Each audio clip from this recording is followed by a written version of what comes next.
Today I want to talk to you about the most sustainable, most profitable, most underutilized lead source in real estate. My name is Chance Brown. I'm the broker owner of CB&A Realtors, and I make video content for real estate agents because I'm passionate about helping them build great businesses. It's not Zillow, it's not Facebook, it's not cold calling, it's the people you already know, the people that already trust you, and that have friends and family who need exactly what you do. Building a referral-based business is not complicated, but it does require consistency. It requires intentionality, and it requires a willingness to stay in a relationship with people even when there's nothing in it for you right now. And that is hard for some agents. But today, we're gonna walk through a full system, how to segment your database, how to build a touchpoint strategy that actually works, how to ask for referrals without feeling cringy about it, and how to create the kind of client experience that makes people talk about you and want to send business your way.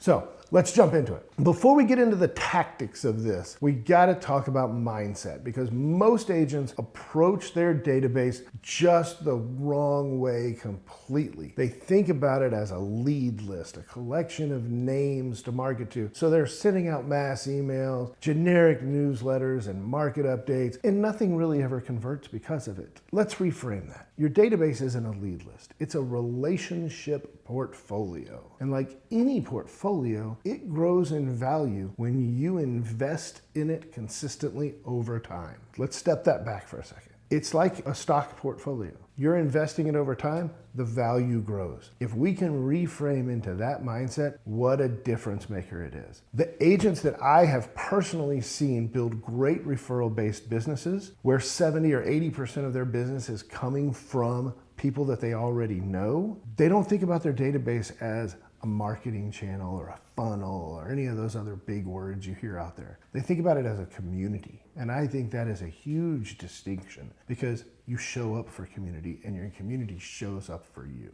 Whether or not there's a transaction happening or about to happen, it doesn't matter. That shift will change everything in the way that you behave. It changes what you send. It changes how often you feel comfortable sending things and what you say when you do. Let's talk about segmenting the database, right? Not everyone in your database is the exact same. And if you treat them that way, you're gonna get kind of mid results with every single one of them. So let's talk about a simple segmentation model that I recommend. And listen, I want to tell you from past experience, because I have done this, I have way overthought this in the past. I have had 15 different segments and all kinds of stuff.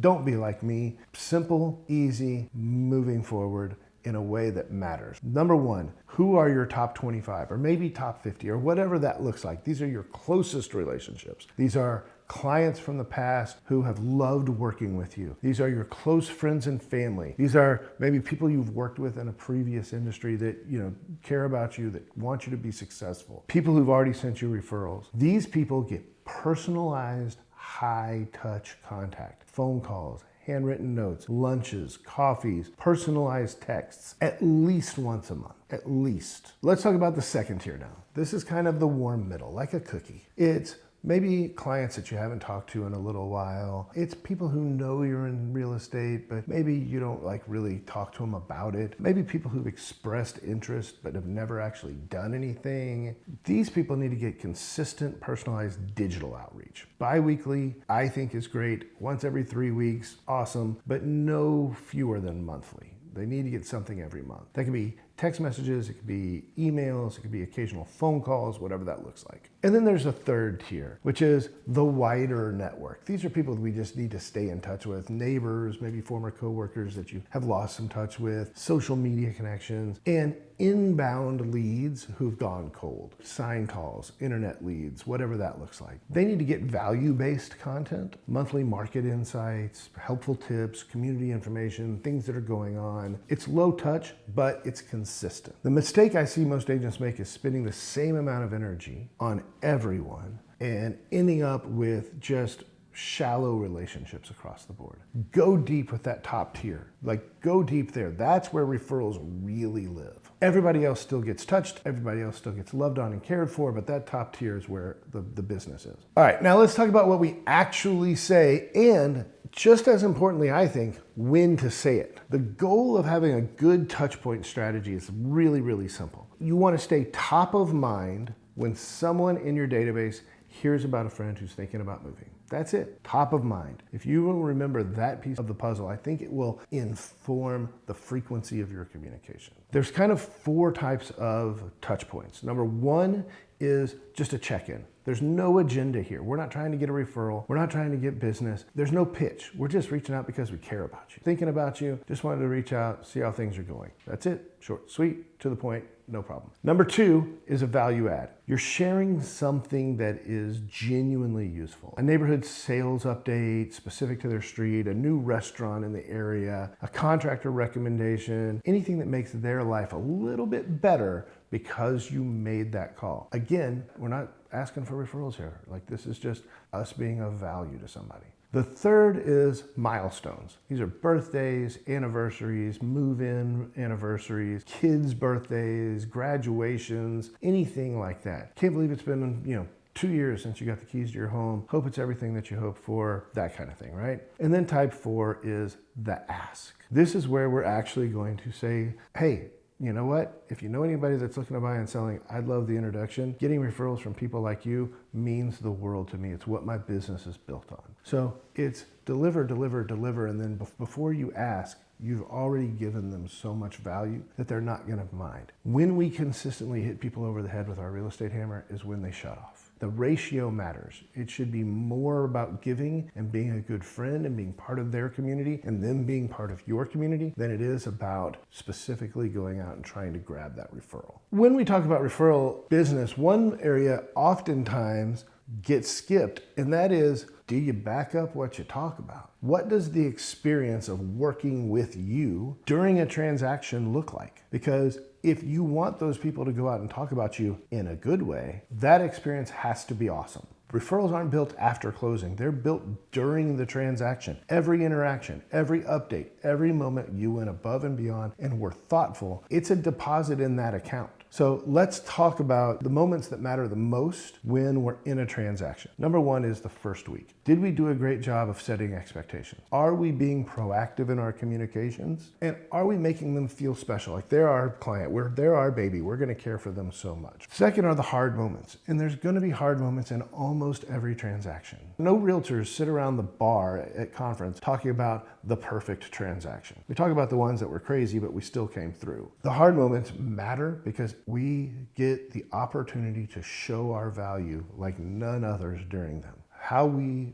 handle those and become solution focused and honest and keep our calm and our professionalism is how we get people to talk about us after the transaction's over. And then there's the closing and after the closing. I think a lot of times we show up at title and we get a check and we are like, hey, I'll never talk to you again. And that happens all the time in real estate. Let's celebrate with them. Let's show genuine appreciation and excitement. And then let's follow up like we're their best friend. Hey, the next day, how was your first night in your new home? Hey, a week later, everything going good, just touching base. More and more often, and then somewhere around the 30-day mark, we ask for a referral. Like, that's easy. So let's talk about that last part, the actual asking for the referral, right? Because a lot of agents freeze up here. They get, oh, that's cringy, and oh, I don't feel good about that. They feel like asking for a referral is almost like they're begging for it, and I don't like that. You're not putting your client in an awkward position. We know that when they're surveyed, they want to give you referrals.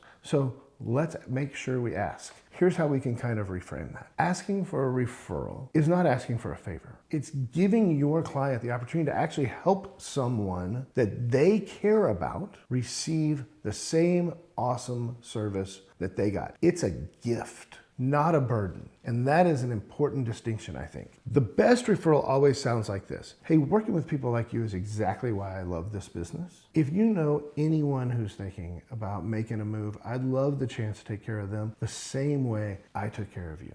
That's it. It's warm, it's genuine, there's no pressure. All it comes from is a place of confidence and not a place of desperation, because you did a great job. You backed up what you were going to say. You can also make it easier for them to refer you by giving them something to share. A business card, a short video intro, a simple message that they can forward to someone else. Here's the last piece of this, and this is my biggest coaching tip for you on referrals. You have to train your referrers. If they just hand out your business card and don't tell you that they did, that business card is going to go into somebody's wallet or pocket and get washed in the laundry, or it goes into their purse, and the next time they see it is when they're unpacking boxes because they've already moved. When somebody refers you, you've got to train them to send that person's contact information to you. Please hand out my business card, but when you do, if you don't mind, just shoot me a quick text and say, hey, I talked to so-and-so about you. Here's their contact information. I'll immediately pick up the phone and call and make sure that nothing falls through the cracks. Referral business doesn't happen by accident. It's built touch point by touch point, transaction by transaction, relationship by relationship. The agents who have figured it out, they're not lucky. They're just very consistent and very determined to show up for people even when there's nothing in it for them. And when the time comes, those people remember that and send them the business. So start with your top 25 or top 50, whatever that looks like. Commit to one personal touch point a week, and let's build from there. That's how you build a referral business that doesn't depend on social or the next ad campaign or inbound leads that you're paying for, anything on it. You build it on people, and people don't go away. Hey, if this was valuable to you, I would be honored if you would subscribe, follow, like, share with one of your friends. And if I can ever be of service to you, please don't hesitate to reach out.